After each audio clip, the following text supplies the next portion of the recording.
Ерте бір күні кемпір мен баласы болыпты. Келіндер де болыпты. Келіні былай дейді.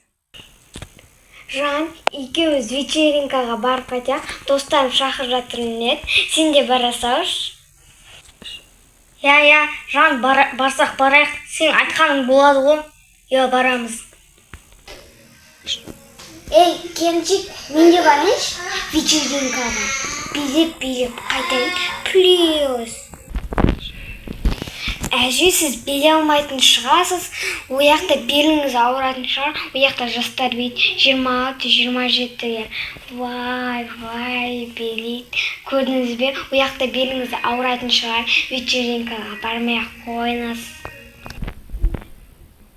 Мынау не? Жастар осылай билей ма не? Бұлай билемейсің.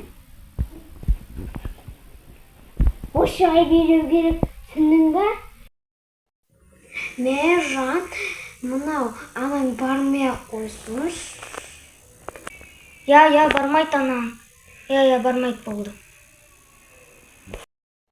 Ей, мен сені туып өсірдім ғой. Не, соған рахмет айтпайсың ба? Барам! Ей, сен қатын не? Бармай қойсын деп тұрсың, а?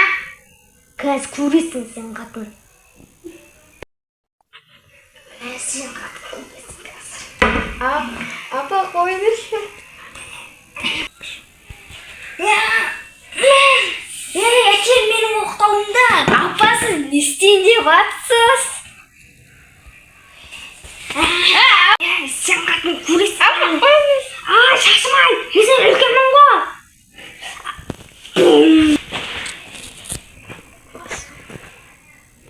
Өзінен көрсін, тәліп жатқаның қараш, басына бүм деп бөрі жібергенмін ғой.